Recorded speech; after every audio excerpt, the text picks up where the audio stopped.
नमस्कार। आज की क्लास में आयुर्वेद के बेसिक के बारे में हम चर्चा करेंगे। या आयुर्वेद के बेसिक चीज़ें क्या हैं उनके बारे में हम बात करते हैं। तो आयुर्वेद की जो बेसिक फंडामेंटल है उनके बारे में हम चर्चा करते हैं। आयुर्वेद के दोषों के बारे में हम बात करते हैं। दोष आयुर्वेद में दो प्रकार के बताए गए हैं, शारीरिक दोष और मानसिक दोष। दो प्रकार के दोष आयुर्वेद में बताए। शारीरिक दोष 3 होते हैं, कौन से? वात, पित्त, कफ, ये शारीरिक दोष है।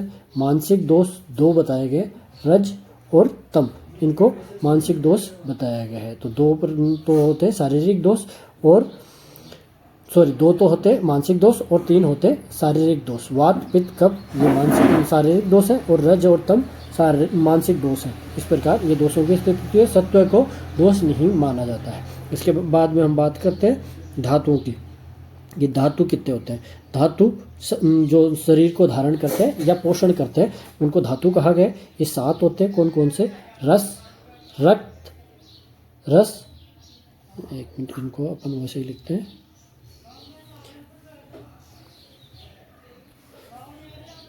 रस, रक्त, मांस, मेद, अस्थि, मज्जा और शुक्र, ये 7 प्रकार की धातुएं अपने शरीर में पाई जाती है जो शरीर को धारण करती है और पोषण करने का इनका काम होता है। मलों की हम बात करते हैं। मल आयुर्वेद में मल 3 प्रकार के बताए गए हैं, मूत्र, पुरीष और स्वेद। ये 3 प्रकार के आयुर्वेद में मल बताए गए हैं। जो आयुर्वेद की में स्वस्थ व्यक्ति के लक्षण है, स्वस्थ व्यक्ति की जो परिभाषा बताई गई है, स्वास्थ्य सुस्वास्थ्य लक्षण, आयुर्वेद में जो स्वस्थ व्यक्ति की परिभाषा बताई गई है, समदोषा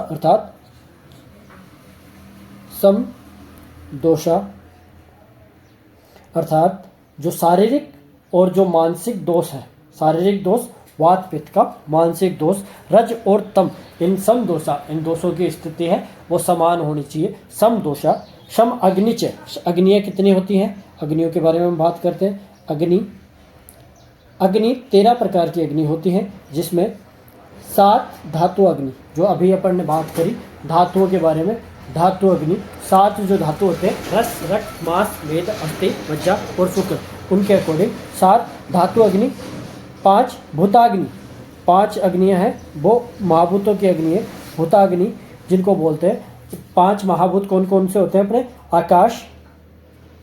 आकाश, वायु, अग्नि, जल और पृथ्वी, ये 5 महाभूत अपने। तो इन 5 की 5 अग्नियाँ पाई जाती हैं। तो 7, 5, 12 और एक जिसको मूल अग्नि कहा गया है, जो जठराग्नि,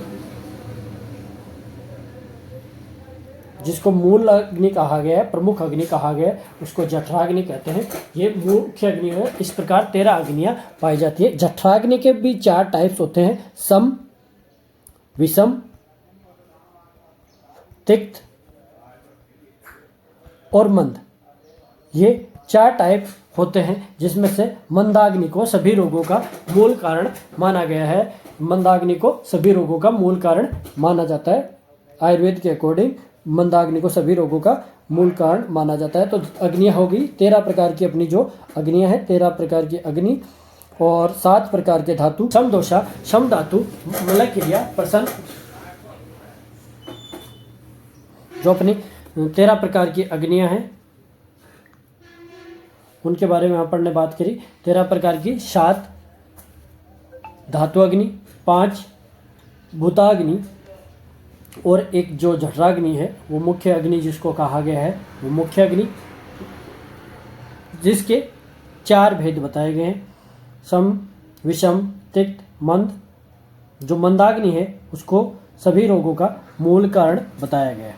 हाँ, अब हम वापस अपनी उस स्वास्थ्य की जो लक्षण है उसकी परिभाषा पर आते हैं। समदोषा, सम अग्निच, समदोषा अर्थात वात पित्त का और रजतम शारीरिक और मानसिक दोष है वो।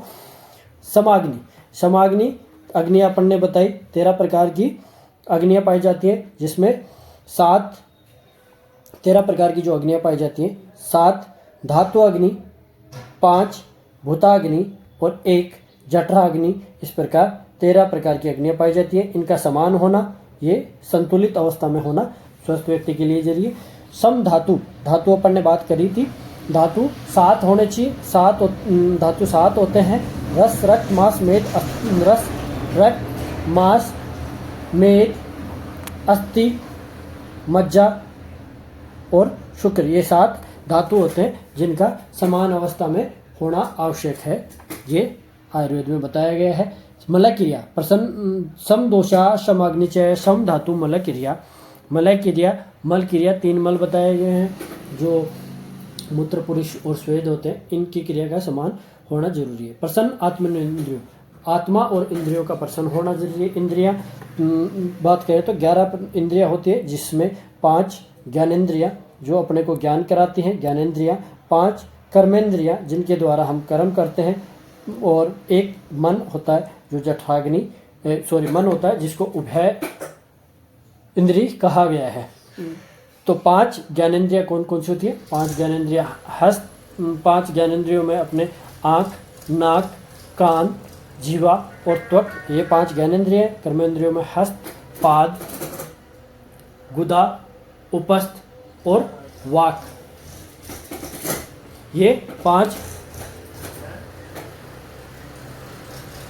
अपनी हस्त, पाद, वाक, उपस्थ और लिंग, ये 5 अपने कर्मेंद्रिय हैं। इसके अलावा अपन बात करते हैं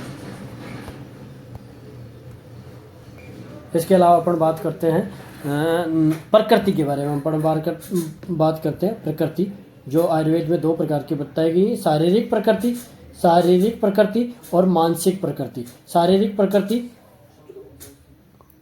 प्रकृति कौन कौन सी होती है? शारीरिक प्रकृति की अपन बात करते हैं कि शारीरिक प्रकृति कौन कौन सी होती है। शारीरिक प्रकृति 7 प्रकार की होती है। शारीरिक प्रकृति ये 7 प्रकार की होती है। वात पित्त कफ, अब दो का कॉम्बिनेशन, और इन दो का कॉम्बिनेशन, और